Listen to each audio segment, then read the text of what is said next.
हिमालय की बर्फ से ढकी पहाड़ियों के बीच एक पुरानी रेल सुरंग है जिसे स्थानीय लोग धराखो सुरंग कहते हैं। ये अब वीरान है और प्रकृति ने इसे अपने कब्जे में ले लिया है, लेकिन इसके अतीत की भयानक कहानियां आज भी ठंडी हवा की तरह फुसफुसाती है। गांव वाले इस सुरंग से दूर रहते हैं और इसका नाम भी डर के मारे नहीं लेते। अनिकेत मिश्रा, एक युवा लोक कथाओं का शोधकर्ता, इन कहानियों की सच्चाई जानने के लिए गांव कालापुल पहुंचता है। सुरंग के बारे में पूछने पर गांव वालों के चेहरे डर से सफेद हो जाते हैं।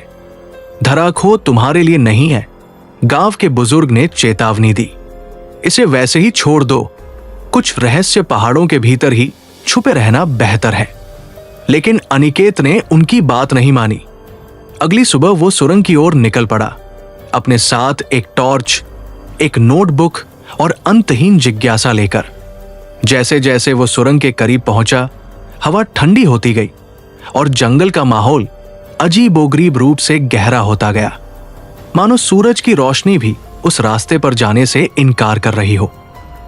सुरंग का द्वार उसके सामने था, झाड़ियों और बेलों से घिरी एक पत्थर की विशाल मेहराब। वहां खड़े होकर उसने अपने पैरों के नीचे एक हल्का कंपन महसूस किया, जैसे किसी जीव ने करवट ली हो। सुरंग के अंदर से एक अजीब सी धातु जैसी गंध आ रही थी। हिम्मत जुटाकर उसने सुरंग में कदम रखा। अंदर दीवारें नमी से गीली थी, लेकिन जैसे ही उसने अपनी टॉर्च चलाई, उसने देखा कि दीवारों पर अजीबोगरीब नक्काशी बनी हुई थी। ये चिन्ह इंसानों के बनाए नहीं लगते थे, टेढ़े मेढ़े और विचित्र, मानो किसी दूसरी दुनिया की भाषा हो। जैसे जैसे वो सुरंग में आगे बढ़ा, अंधकार गहराता गया और सन्नाटा भारी होता गया। कुछ समय बाद एक आवाज उभरी, धीमी और गहरी, जैसे कोई विशालकाय प्राणी सांस ले रहा हो। अनिकेत ठिठक गया। ये उसकी अपनी पदचाप की गूंज थी या कुछ और? दीवारों की नक्काशी अब और भी भयानक हो गई थी। वहां अद्भुत और डरावनी आकृतियां बनी हुई थी, ऐसी आकृतियां जिनमें अनगिनत आंखें, मुंह और रेंगते हुए टेंटेकल्स थे। फिर उसने उसे देखा, एक प्राचीन वेदी। सुरंग के गहरे हिस्से में एक काले पत्थर की वेदी खड़ी थी। वो हल्के से धड़क रही थी, मानो उसमें जीवन हो। उसके चारों ओर मानव कंकाल बिखरे हुए थे, उनके चेहरे दर्द में विकृत और मुंह खौफनाक चीख में खुले हुए। वेदी पर एक किताब रखी हुई थी जो अजीब चमड़े से बंधी हुई लग रही थी। अनिकेत ने किताब को खोला। उसके पन्नों से एक ठंडी और भारी ऊर्जा निकल रही थी। उसमें लिखी भाषा उसे समझ में नहीं आनी चाहिए थी, लेकिन किसी अजीब शक्ति से वो उसे पढ़ पा रहा था। किताब में लिखा था एक प्राचीन देवता का नाम, शलराकथुल, पहाड़ों के नीचे सोने वाला।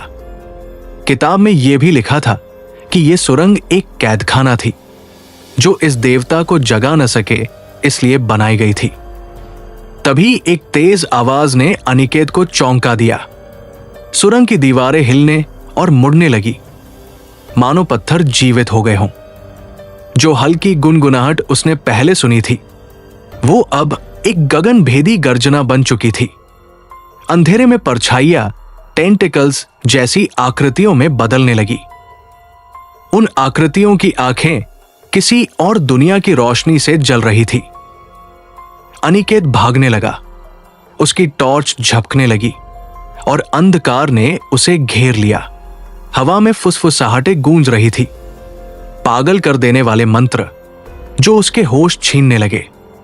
आखिरकार किसी तरह वो सुरंग से बाहर निकल आया। बाहर गांव वाले उसका इंतजार कर रहे थे। उनके चेहरों पर डर की जगह अब निराशा थी। तुमने किताब पढ़ ली, बुजुर्ग ने कहा। उनकी आवाज भारी और गंभीर थी। मैंने इसे जानबूझकर नहीं किया, अनिकेत ने घबराते हुए कहा। अब कोई फर्क नहीं पड़ता, सोने वाला जाग रहा है। उस रात धरती कांपने लगी। गांव वाले एक विशाल अलाव के पास इकट्ठे हुए और किसी प्राचीन भाषा में प्रार्थनाएं करने लगे। अनिकेत को उनके पहरे में रखा गया और उनकी आंखें लगातार उस पर गड़ी हुई थी। जैसे जैसे धरती की दरारें बढ़ने लगी, अनिकेत को सच्चाई का एहसास हुआ। गांव वाले सुरंग से डरते नहीं थे, वे इसके रक्षक थे, ताकि कोई भी उस प्राचीन भय को जगाने की गलती न कर दे। लेकिन अब बहुत देर हो चुकी थी। हिमालय की गहराई में शलरागथुल करवट ले रहा था। उसकी विशालकाय आकृति अपनी कालातीत कैद से बाहर आने को तैयार थी। कालापुल गांव खाली हो गया। धराखो सुरंग एक भूस्खलन में हमेशा के लिए बंद हो गई और अनिकेत कभी किसी को नहीं मिला। कहते हैं ठंडी रातों में हिमालय की हवा में एक गहरी गूंज सुनाई देती है। ये आवाज सुनने वालों के दिलों में अजीब सा डर भर देती है और शलरागथुल अब भी इंतजार कर रहा है। तो दोस्तों, कैसी लगी आपको मेरी आज की डरावनी कहानी? कमेंट में जरूर बताइए। कल फिर मिलेंगे एक और नई खौफनाक कहानी के साथ। तब तक के लिए चैनल हॉरर नरेशन को सब्सक्राइब कर लीजिए, ताकि कोई भी डरावनी कहानी आप मिस न करें। डर का सफर यही खत्म नहीं होता। अगली कहानी तक बने रहिए हमारे साथ।